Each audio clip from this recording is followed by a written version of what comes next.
Think you know the Bible?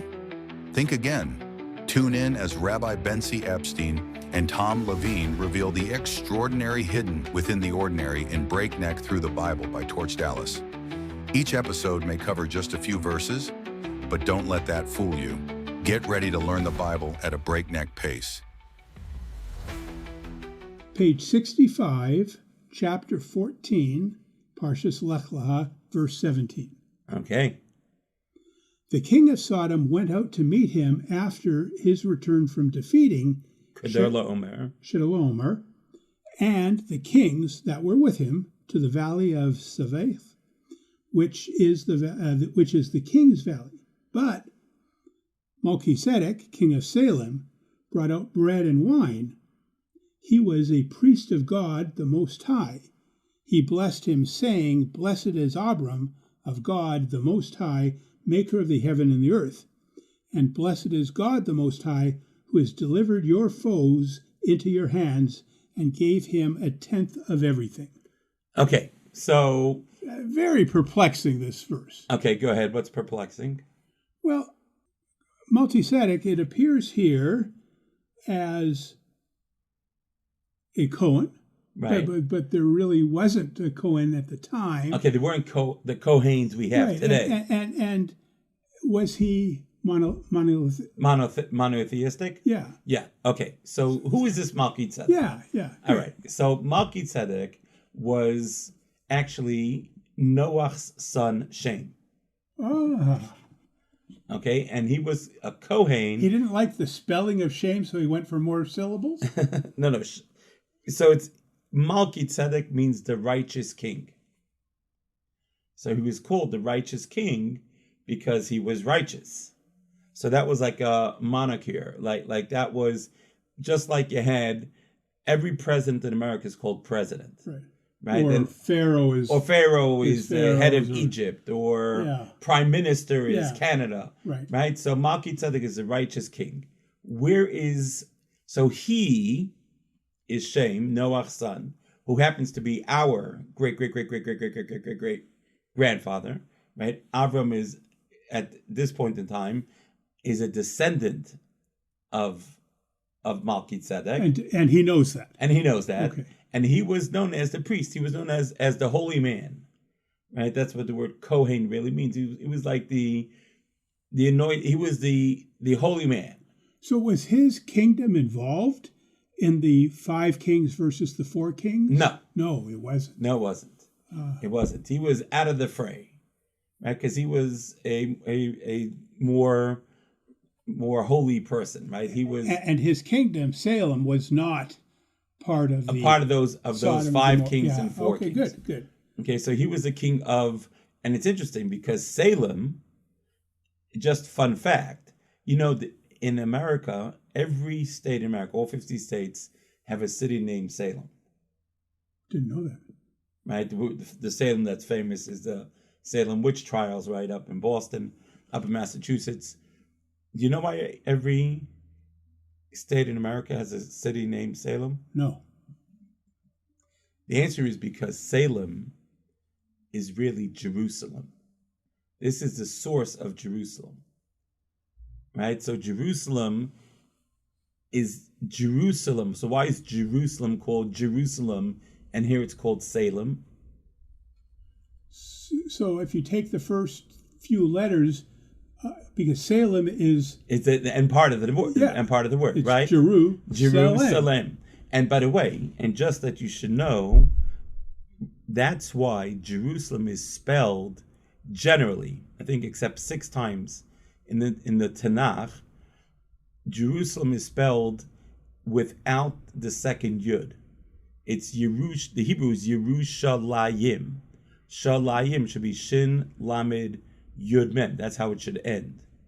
But it doesn't end that way. It ends Shin Lamed Mem because Salem, that's how you spell Salem. So Jerusalem is called Jerusalem. Why is Jerusalem called Jerusalem and not just Salem? So every city in the land of Israel has a spiritual center that you can do something there to completion more than anywhere else. So if you could imagine, the land of Israel has 613 hotspots. And wherever you are in one of these cities, that's the place that has the greatest connection to a mitzvah that we have. That's why we have 613 commandments. And so the 613 commandments are reflected in the land of Israel with 613 places. What is the spiritual hotspot of Jerusalem? So it comes from two words, Yireh and Shalem, Salem. Shalem, Salem, means completion, and that refers to how we act between man and man. Yeru, right, Hashem Yireh, Hashem will see, or the awe of God, it's also the place where a person can reach the pinnacle of the connection between man and God. So Yerushalayim, or Jerusalem, is a compound word made up of perfection between man and God and perfection between man and man. Wow, very interesting. So that's why Jerusalem is the source of between man and man and God. The pinnacle of man. So for example, other cities in Israel, right? For example, Tiberias, right? Why is Tiberias called Tiberias?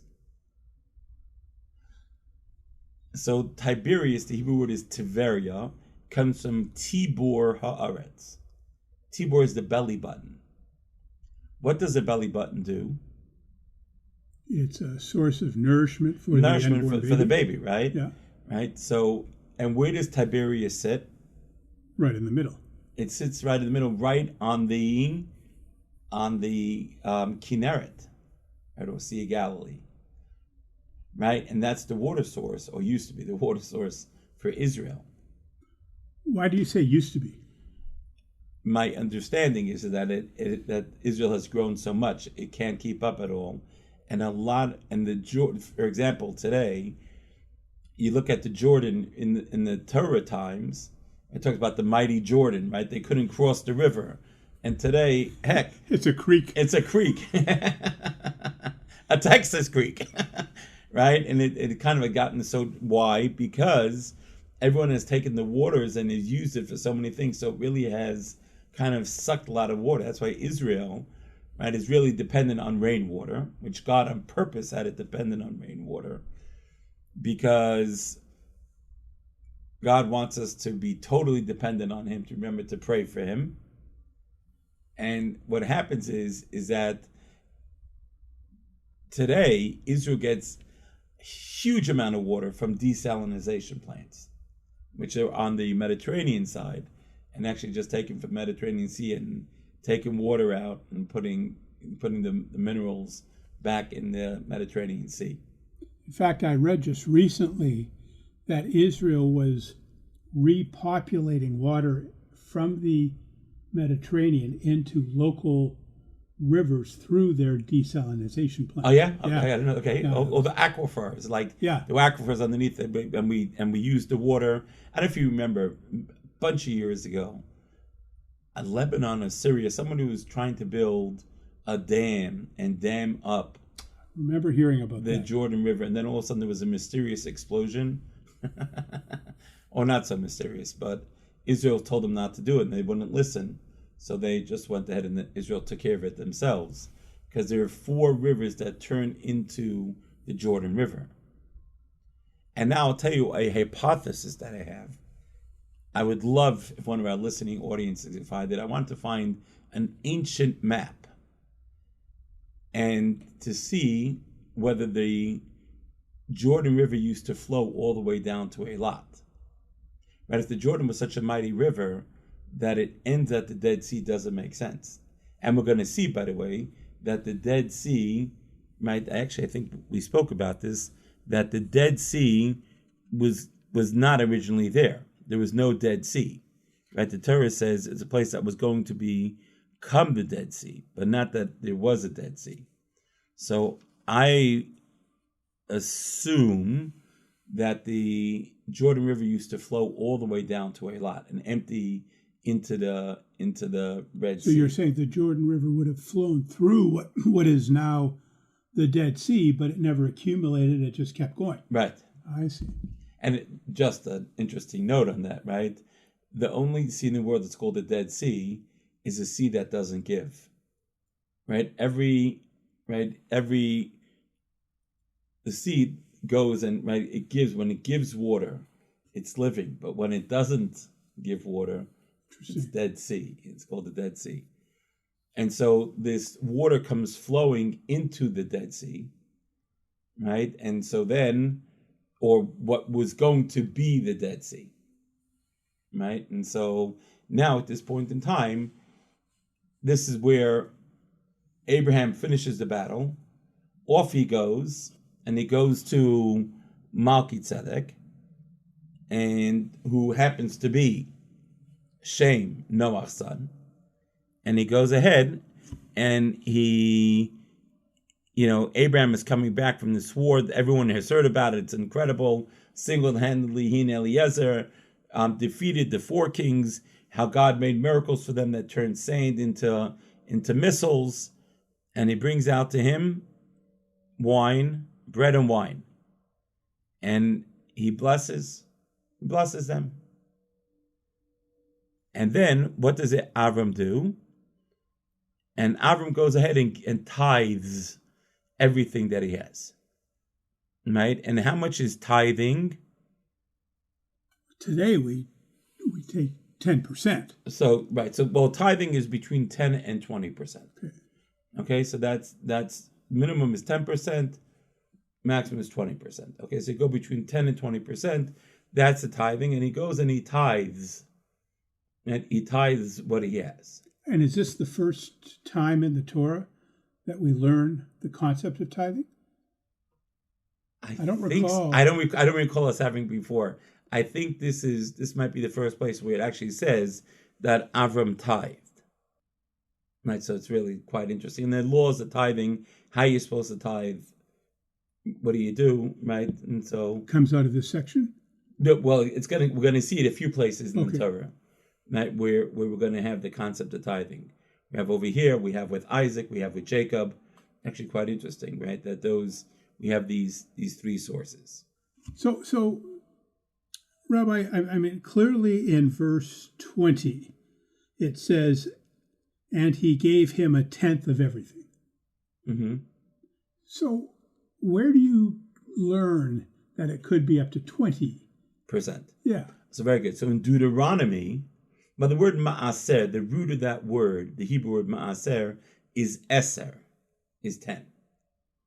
Okay, so that kind of that's like a 10%, right? In Deuteronomy, it says aser ta'aser. Now in the English they translate it, you shall surely tithe. The Talmud says aser, you shall tithe, shetis aser, that you shall become wealthy. And that's the Jewish secret to becoming wealthy, is by tithing. But it says aser to aser, which literally means 10%, 10%. Shall you give? So 10%, 10%, that's 20%. That would be a source where you see the 20%. Gotcha. So anyone who'd like further clarification, feel free to reach out to us as usual on anything that we are talking about at www.torchdallas.net and contact us. So what you're kind of saying, Rabbi, is if you want personal wealth, one way of accomplishing that is to tithe. Correct. And Not one way. The way. Right. So is Torch Dallas open for our listening audience to send in 10% as a tithe to guarantee their wealth? Yeah. Absolutely. Okay, good. We're happy to help. You heard it here first. We're happy to help anybody. Yeah. So this, and Avram goes out and gives him 10%, right? Now, was this a good thing that Melchizedek went and did? Sure. Sets an example. He's showing, not showing off, but he's demonstrating to the other kings the proper way of behaving. So the Talmud says It's a bad thing. Well, it's very interesting. The Talmud says that what Melchizedek did, he did something wrong over here. Let's read it again. Let's see if you can pick up on this. Okay, starting from verse 18. But Melchizedek, king of Salem, brought out bread and wine. He was a priest of God the Most High. He blessed him, saying, Blessed is Abram of God the Most High, maker of heaven and earth, and blessed is God the Most High, who has delivered your foes into your hand, and he gave him a tenth of everything. Second time's a charm. You want to read it a third time? Melchizedek, king of Salem, brought out bread and wine. He was a priest of God the Most High. I don't see anything wrong there. Okay, good. He blessed him, saying, Blessed is Abram of God the Most High, maker of heaven and earth, and blessed is God the Most High, who has delivered your foes into your hand, and he gave him a tenth of everything. Okay, so where does this come from? So the question is like this. Who should Melchizedek have blessed first? Do you bless Avram first, or do you bless God first? God. God. And who does Melchizedek bless first? Abram. What's the consequence of blessing Avram before blessing God? Is that he, Melchizedek, will no longer be the Kohen, and instead it's going to go to Avram. Stunned silence on the other end. Yeah, so that's very interesting. I was thinking, well, he should have known better. Correct. Yeah, that's good. So what he did wrong was the sequence. He was putting. It was a sequence, right? It was. He was putting Abram ahead of God. Correct. Right. It was a wrong sequence of events that took place. And is there any discussion? It appears that Melchizedek tithed to Abram. No. Avram tithed to Melchizedek. Man, it says, and he gave him a tenth of everything. That's Avram giving to Melchizedek. Okay. And that was okay. Yeah, that was what Avram's supposed to do. Okay. Right? You get money, you go ahead and you give it to the Kohen. Okay. Right? So just very interesting, right? So this is where they go ahead and now does he recognize he did something wrong at some point in time? Melchizedek. Oh, that's a good question. Does Melchizedek ever realize that he blew it? Yeah. That's a good question. I do not know. How about that? Okay. Again, you heard it here first. We stumped the rabbi. I hope you're all not keeping score. No, we're not. Okay. So now we're going to pick up on verse 21. The king of Sodom said to Abram, Give me the people and take the possessions for yourself. Abram said to the king of Sodom, I lift up my hand to Shem, God the Most High, maker of heaven and earth. If so much as a thread to a shoe strap, or if I should take from anything of yours, so shall you not say, It was I who made Abram rich. Far from me, only what the young men have eaten, and the share of the men who accompanied me, honor Eshcol and Mamre, they will take their portion. Okay. That's powerful. Yes. Okay, so in your own words, say what happened. Basically, Abram said, I'm not going to take anything from you because it could come back and say my wealth was from you and not from God. Correct. But it's deeper than that, because here I see tzitzit and So and again, tefillin here. question: was it good what Avram did? Was it bad what Avram did? Oh, that was great what Abram did. Amazing. And what does Avram get? As you pointed out, when it says from a string to a shoelace, so here we went ahead and we got two mitzvahs, right? This is a source of two of the commandments that we as Jews have. From a string, we got the mitzvah of tzitzis, right? The fringes that we put on the corner of a four-cornered garment. So we got the mitzvah of tzitzis. We got these strings as a reminder of that mitzvah. Srochnal means a shoelace. Shoelace is made out of leather. And because of that, we got the mitzvah of tefillin. And so we now have tzitzis and tefillin. But only is it only on a conceptual level? In other words, tzitzit is a reminder of the 613 commandments. Correct. But we don't have the 613 commandments yet. Avram knows them and Avram keeps them. Oh, he does? Yes. Okay. How does Avram know them? Through his prophecy? Okay. So the answer is that prophecy could be an answer, right? Could be an answer. That could always be an answer, right? It's like the cheat sheet, you know? Yeah, like God told him. him. God told me, you know, right? But the answer was Avram was such a spiritually perceptive fellow. He was able to look in the world and sort of re-engineer or backwards understand all the commandments that exist in the world, just by looking at the world. So he could have had tzitzits before this point in time. Correct. But this now was going to be this spiritual reward for saying from a string to a shoelace, I want nothing of yours. Right? So now there has to be, meaning that the commandments are out there, but we have to do something to earn them. Right? Do you think you just get a commandment anytime you want? You think by taking a couple strings and tying them in the corner of a garment, you should get a mitzvah? You have to earn it. What do you have to do to earn it? It's okay, from a string to a shoelace. So why wouldn't Abram's good deed extrapolate to his people as well? Unless I read it wrong, he's basically saying this is for me, but for my entourage, they can take stuff. So he's teaching us that who were Aner, Eshkol, and Mamre.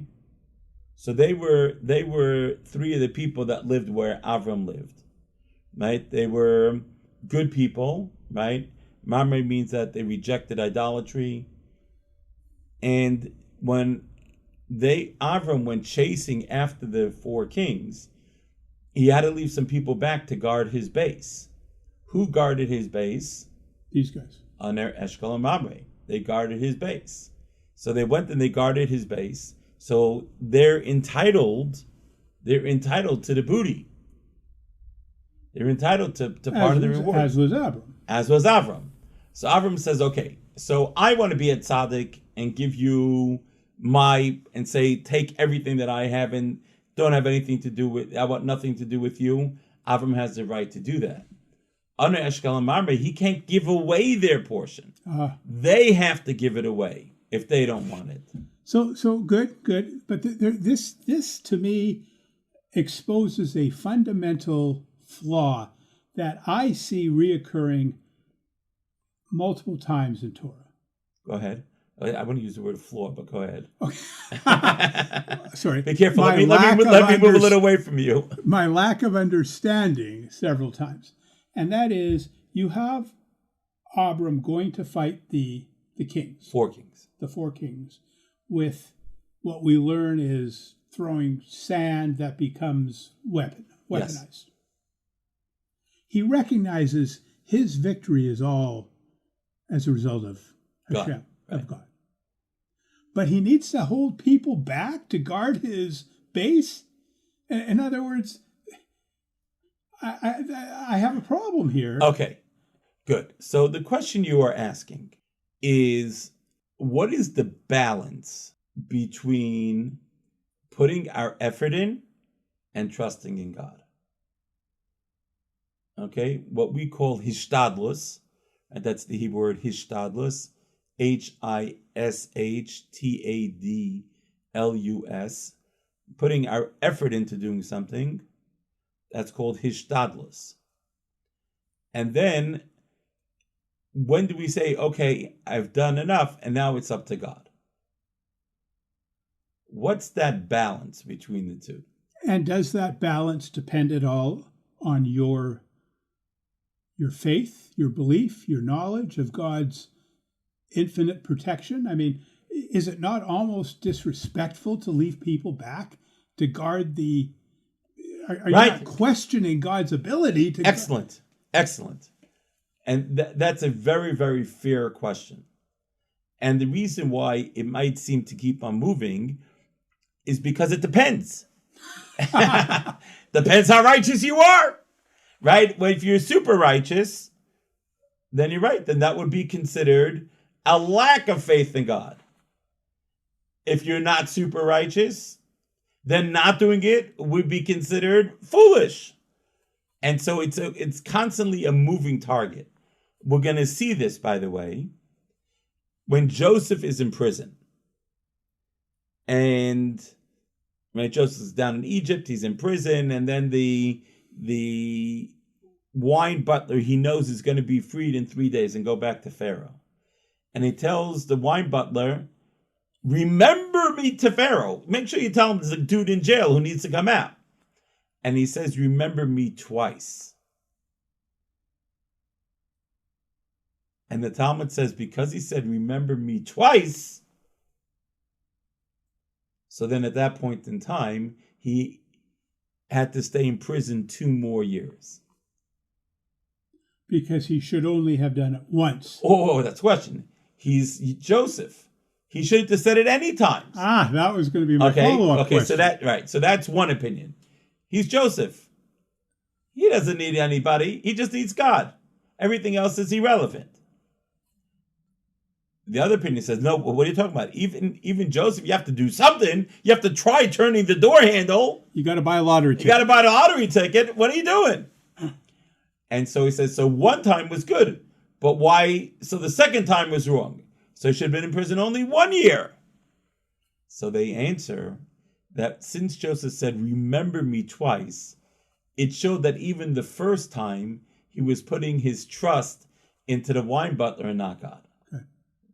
And again, it's on Joseph's level, so you have to understand what that means and yada, yada, right? But ultimately, right, we go ahead and we recognize that it's all from God.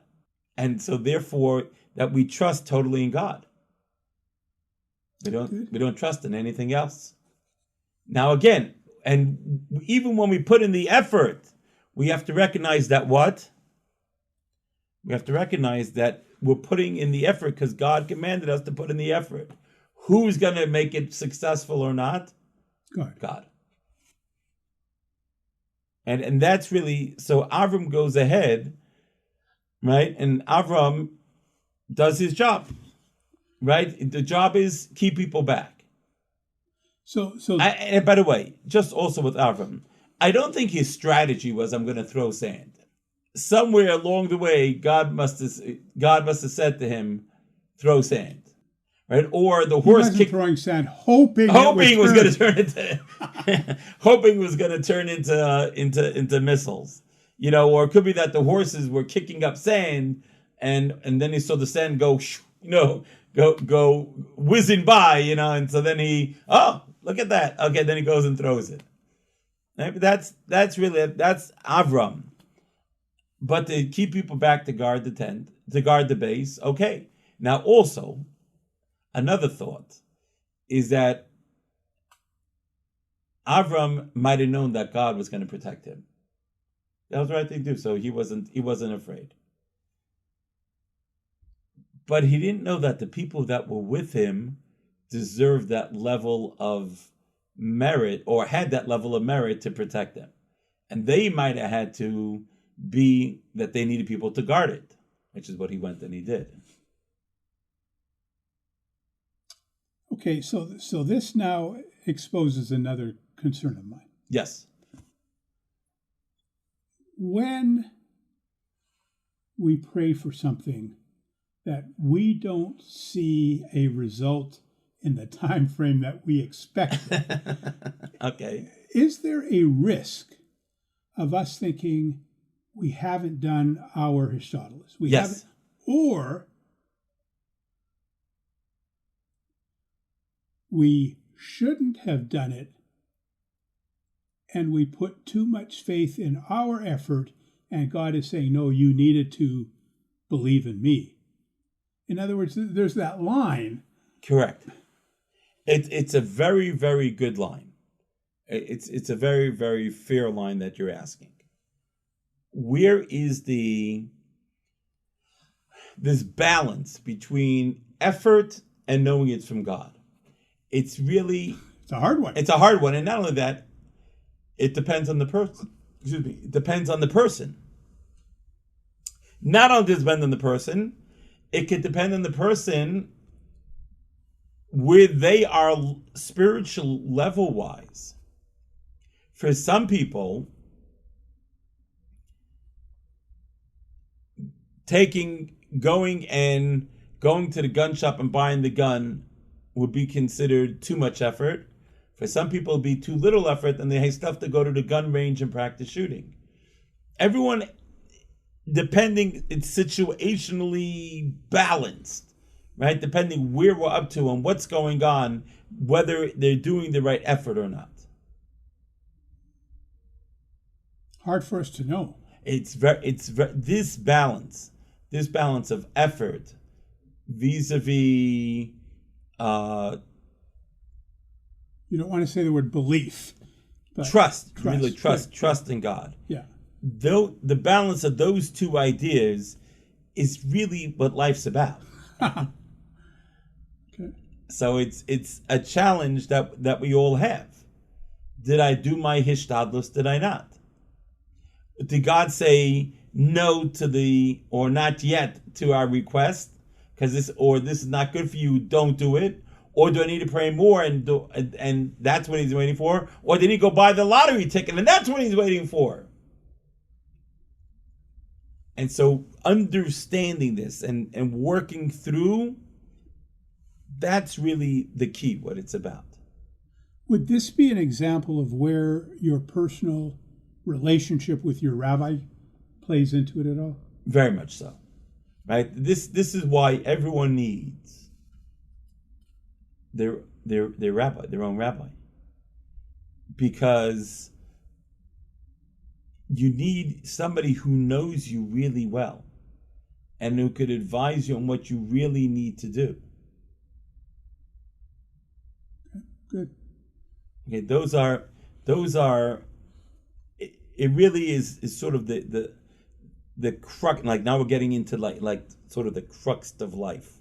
And so for our listening audience, if they are looking for a rabbi in their local area, can they email you for a suggestion of a Torah observant rabbi that they might talk with? Absolutely. Absolutely. What is that email again? Go to the website www.torchdallas.net. Thank you. And it's interesting because I once had somebody call me up and ask me a question. She says, Rabbi, I really like what you said. You're my rabbi. And I said, lady, this is the first time we've spoken. You don't just become somebody's rabbi, right? You need a relationship. So people think it's dial a rabbi, just call them up on the phone. Okay, you're my rabbi, right? Doesn't work that way. You have to have the rabbi. It needs to get to know you. Have you ever turned down a student? Sure. Because I'll tell you, taking on a student, accepting somebody to be a student is a very, very big responsibility. For the rabbi. Because when we get to heaven, and they ask us, why did we do X, Y, or Z? The answer that's always acceptable in heaven is because my rabbi said it was okay. And then in heaven they go, okay, check, you did. And then they might go in heaven, they're going to go to the rabbi and say, why did you say it was okay? Right? And so the rabbi is going to have to, has, as we say in Texas, has some explaining to do. And not only that, in temple times, there's a law that if there's somebody who kills by accident, has to run away to a city of refuge. Now, the question is, how could the Torah mandate that the person has to run to a city of refuge when you're separating them from their rabbi? And you're only allowed to send them to a city of refuge. You're not allowed to kill him, because separating him from his rabbi is tantamount to killing him. So the Talmud says, yeah, that's not a problem, because the rabbi has to go with him. Which means that if you accept somebody to be your rabbi, then at that point in time, you're saying that if you have to go to a city of refuge, I'm willing to go with you. So Avram goes ahead, and by saying this from a shoelace to a thread to a shoelace, we get the mitzvah of tzitzit and tefillin. So now the question that we have. So we have two questions. One question I think we might have addressed a couple weeks ago was over here, Avram wants nothing, and yet when he left Egypt, when he went down with Sarah, he said, load me up. So why from Pharaoh does Avram take the money, but from over here, he doesn't want the money? Well, we did discuss it, and we learned that he took the money from Pharaoh as a precursor to what the Jews would be doing when they left Egypt. Excellent. Right? And so there is no comparable... No, there's no comparable over here from Sodom and Gomorrah. Okay, good. Thank you for reminding us, Tom. Just making sure you were listening. But that was correct. So another thought comes to mind. And I think it was King Saul who was challenged to exterminate Amalek and didn't do it correctly. Correct. And I'm thinking here that Abram didn't want any of the people. He didn't want to take. Very interesting. So King Saul, King Saul is told to exterminate Amalek, which the Torah commands us to. Right, they are a nation that is dedicated to the destruction of the Jewish people, and God says, and only God can say this, they're a nation that deserves to be wiped out. And he goes ahead and he wipes them out. But he saves their animals. Because the people said, how can we kill all the animals? They're innocent animals. And what happened was, Samuel comes and God sends Samuel, and Samuel comes steaming to Saul and says, how could you not kill the animals? Well, Samuel said, well, we're going to save them and we're going to bring them up as offerings in the temple. And Samuel says, do you think God needs you to bring him offerings? Right? And really lambasts him for it. And Saul sinned by that. And actually, by Saul not taking responsibility, Saul lost the right to be the king of Israel. So the consequences were quite dear, which is interesting because here Avram just says, pox in all your houses, I don't want nothing. Interesting. Yeah, I thought that was... Yeah, that's very, very interesting. So was this a good thing that Avram did or a bad thing that Avram did? It was a good thing. Good thing. Not a question. No, you don't think so? I don't think it's a question. Let me ask you... What you might argue, was it a good or a bad thing that he let his lieutenants take stuff? Okay, and I think that wasn't his to give away. Right, and you made that point. Right, so it's not his to give away. Yes, but in any war, the general is responsible for the people under him. Aha, so he's saying... So he does share he does have some, I don't want to say culpability, but they're his lieutenants. Well, he goes ahead and he shows them what he's doing. Yeah. And he gives them the right to do it or not. So this becomes okay, was he obligated to do it, or was it a good thing? And that's the difference, because if it's an obligation, then you're right. Then he would maybe not tell his people underneath him. Or he would tell them not to take it. Right, and tell them not to take it. Right, if he wasn't obligated, so then at that point in time, so then it's okay. So, but your question was more: Did Abram do the right thing? So now I'm going to ask you a fascinating question. Sodom and Gomorrah, 26 years from now, is going to be destroyed. Just like 26 years from this point in time. Okay. Is going to be destroyed. Because they went back to the king of Sodom and Gomorrah. Admah, Zeboim, and Tzayar went back to the 5 kings. They continued their evil ways. And then 26 years from this point in time, they are going to all be destroyed.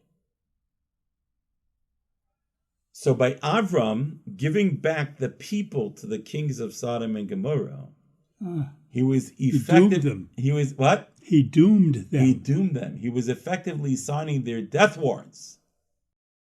The Talmud says that he should not have given them back. He should not have. The people. Yeah. You see, he could be giving them the money and said... Well, he didn't want the money. Right. But kept the people. So he didn't take anything. But you're saying and he didn't want the money. Right. But he could have, even though the king of Sodom wanted the people. Right. He Abram should have said, no, I'll keep the people. Right? No, you can't have it. Yeah. We're out of here. You keep the money, I'll take the people. Right. And why did the king of Sodom why did the kings want the people? Well, they're a source of future taxation revenue. Right, exactly, right. It means you want growth. Right, remember, the reason why people conquer other people is they want the people to continue working so that they can produce more wealth for the kingdom. Right, for sure. Killing the people when you conquer them is not a smart strategy. Right. So as long as they don't misbehave, then you're okay. Right? So it's kind of going ahead and just continuing. But Avram over here, by not taking the people, Talmud says, big mistake. At this point in time, no, so I answered my question. My question was going to be, how many of the tests of Abraham were concluded at this point in time? So that's a good question, right? How many tests of Avram? So this is one of the tests. Just say, this is one of the tests? Well, but he failed this test. No, hold on. Right? The test was he going to go save Lot? Not yet, though. Not when he was making the decision to give the people back and that was part of the test. So this Rashi says is test number 6. This was Avram's 6th test. Right? According to the Rambam, it's the 4th test.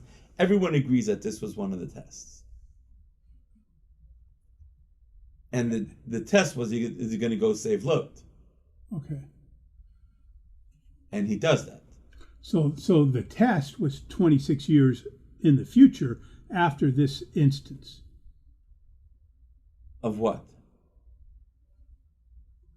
Well, no. To save Lot, because Lot was captured here by the 4 kings. Oh. So here was he going to go after the 4 kings to save Lot? Right. And he won the war. He said, "You keep the money and the people, but I get Lot." Correct.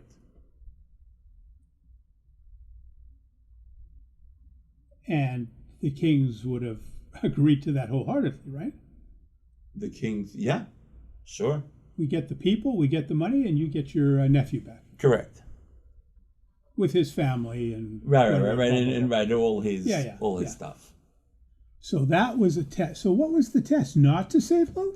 Right. You just say, adios. Well, why? Help me understand how that's a test. Well, do you go to save Lot? So you're saying saving Lot was the reason or the catalyst for the fight to begin with? No. The fight between Avram and the four kings. Yeah. The four kings and five kings had their own beef. Yeah. They were fighting. Lot got taken captive. I see. Now, what does Avram do?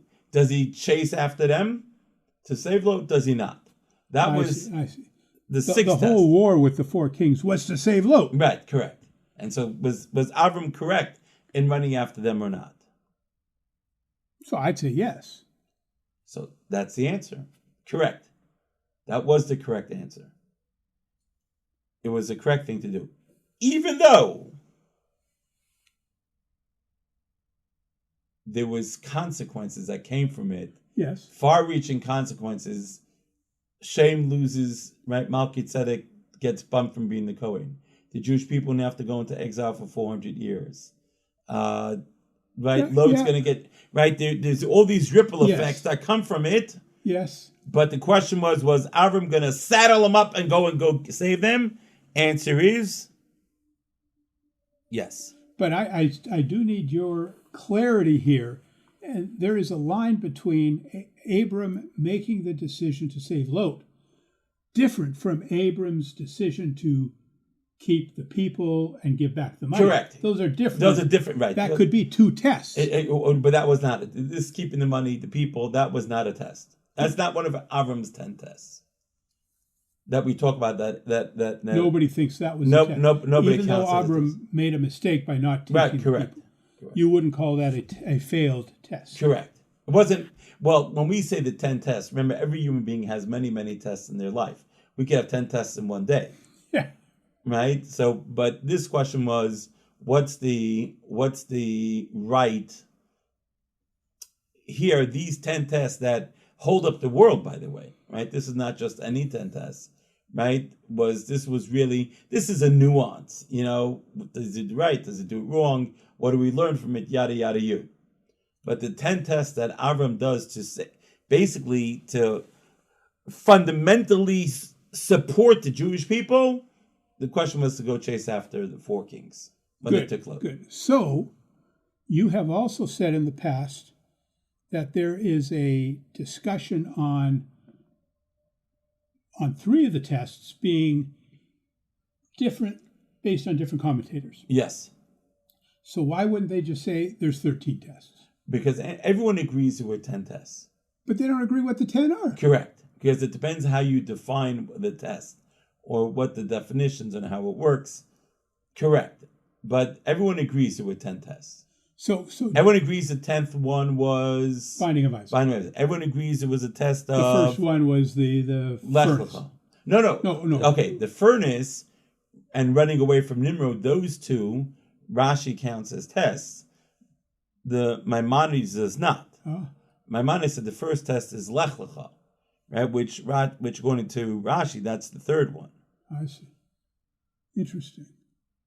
Right, and then everyone agrees that the hunger, right, when he got to the land of Israel, to leave or not leave, everyone agrees that was a test, right? Then you have Sarah being abducted. They both agree that that's the test.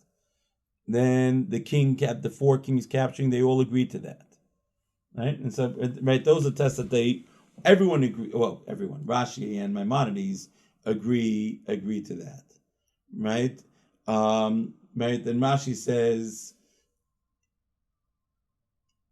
his offspring would suffer under four monarchies, right? And Avram accepts that, and then